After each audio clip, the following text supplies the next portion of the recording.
Olha a capacidade que nós temos de trazer para o presente algo que não está no presente. Olha essa foto desse limão cortado.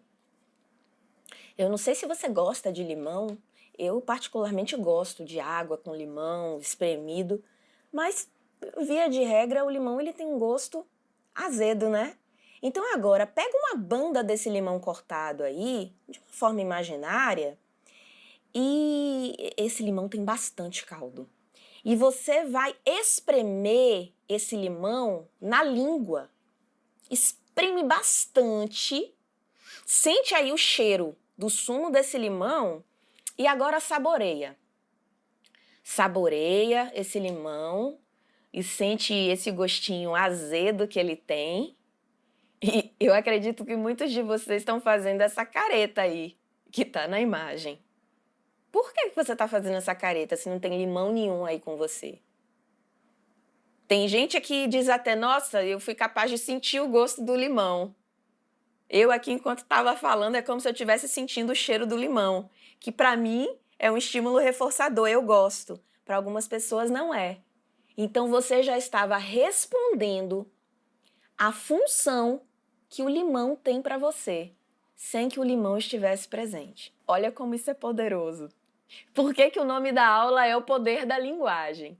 Mas vamos lá, para a gente poder balancear e não ficar só no limão, olha para essa foto de um bolo de chocolate bem recheado. E imagina um prato aí, do seu lado, com um garfinho, para você ver o restante da aula comendo esse bolo de chocolate. Mas se você não gostar de bolo de chocolate, não tem problema. Substitui ele pela sobremesa que você mais gosta. Coloca aí nesse prato um pedaço generoso da sobremesa que você mais gosta. Sente o cheiro dela. Coloca um pedaço dessa sobremesa na boca. Saboreia ela lentamente. E alguns poderiam dizer, ah, Gisele, você é cruel. Eu tô salivando aqui. Mas você tá salivando por quê? Não tem sobremesa nenhuma aí. Você só tem uma imagem. Você só tem linguagem. Você tem a linguagem que descreve uma sobremesa. E você pode estar reagindo como se a sobremesa estivesse aí. Olha como isso é poderoso. A literalidade, que é uma característica da linguagem, nós respondermos de forma literal, na verdade não é uma característica da linguagem, é uma forma como nós respondemos à linguagem. Como se ela fosse literal. Como se nós estivéssemos falando de algo literal. Eu sinto o azedo do limão, eu sinto o doce da sobremesa, mas eles não estão aqui. Essa literalidade, ela não é um problema em si. E vamos sempre tomar cuidado com as generalizações, de dizer que a literalidade é um problema. Ela não é um problema em si. Pelo contrário, quando alguém diz pra gente, não atravesse o semáforo para pedestre quando ele estiver com a luz vermelha, porque você pode ser atropelado e morrer. Eu espero que você responda a isso de forma literal. Você não precisa experimentar para ver que isso é verdade. Então a literalidade tá aí do lado da força, mas também vai estar do lado obscuro.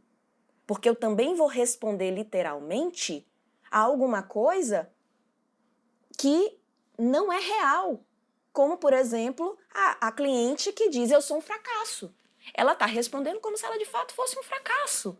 Quando, na verdade, ela teve uma experiência física, sensorial, emocional, mas ela está respondendo de forma literal.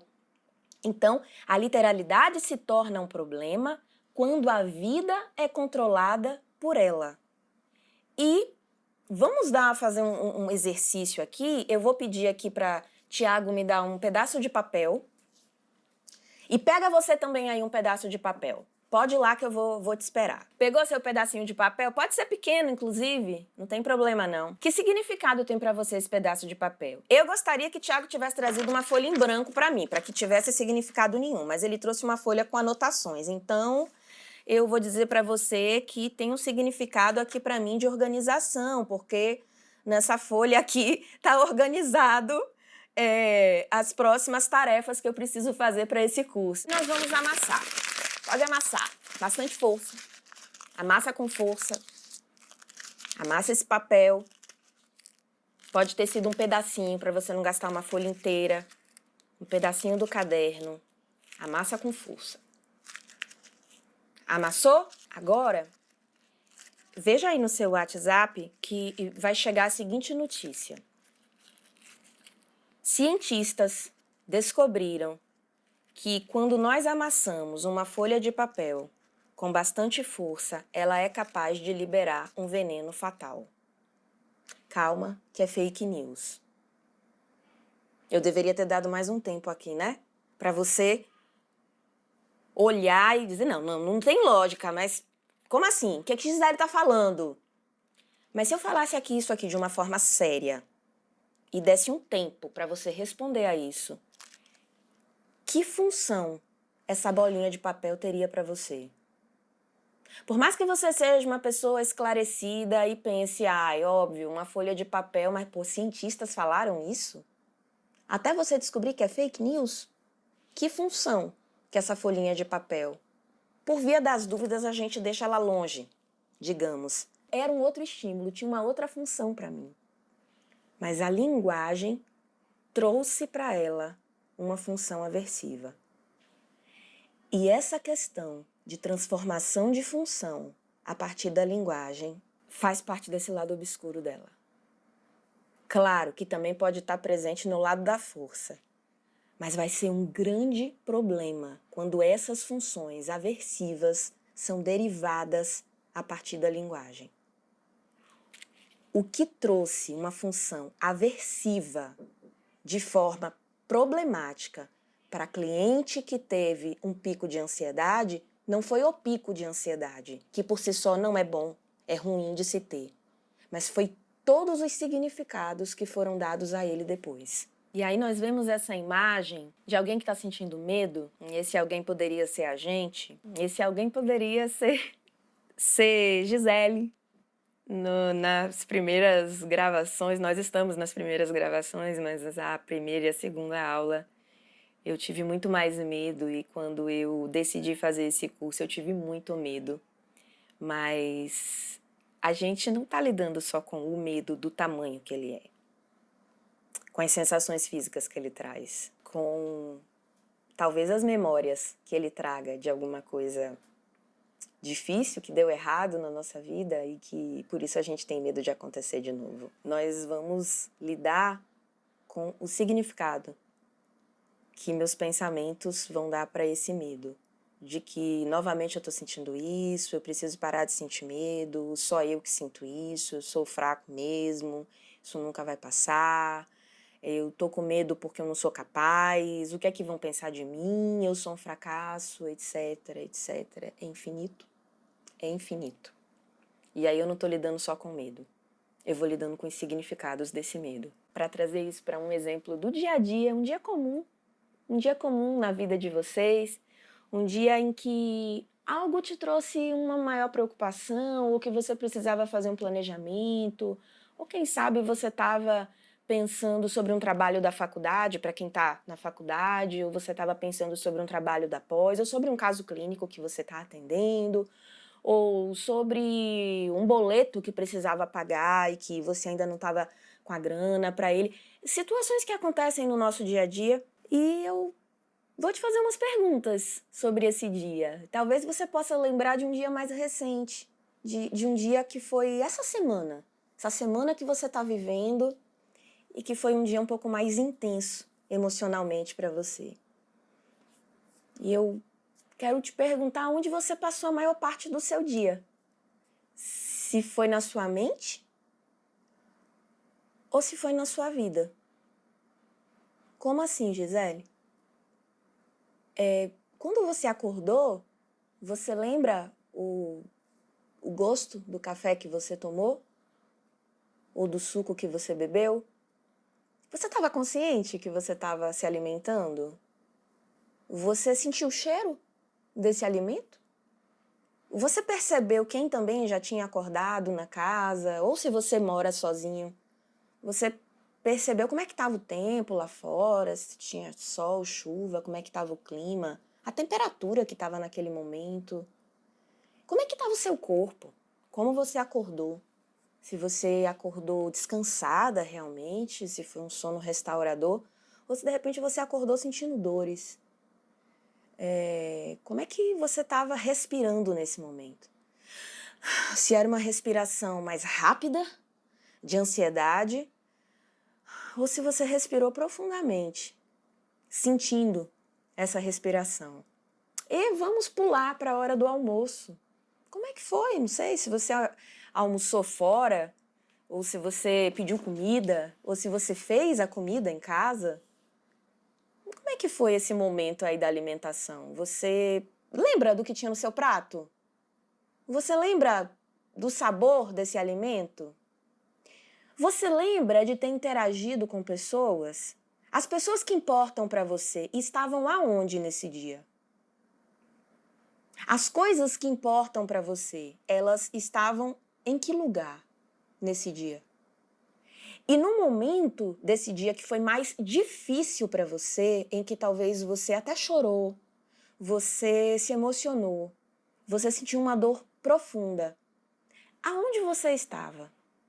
Sentado na sala, vendo uma notícia na televisão? Você estava balançando na rede? Você estava deitado na cama? O que tinha ao seu redor? Eu me arriscaria a dizer que boa parte das respostas que você deu seriam muito parecidas com as respostas que eu daria. Eu diria, eu não sei. Eu não sei o que meus filhos fizeram nesse dia. Eu não sei nem o que eu comi nesse dia, nem o sabor que isso tinha. Eu não sei nem o que meu corpo estava sentindo nesse dia, porque eu estava dentro da minha mente. Eu estava completamente controlada, capturada, abduzida pela linguagem. Essa é a grande questão. Esse é o lado que nós estamos chamando de um lado obscuro e não são nossos clientes que vivem isso. Nós vivemos isso. Nós estamos todos nesse mesmo barco.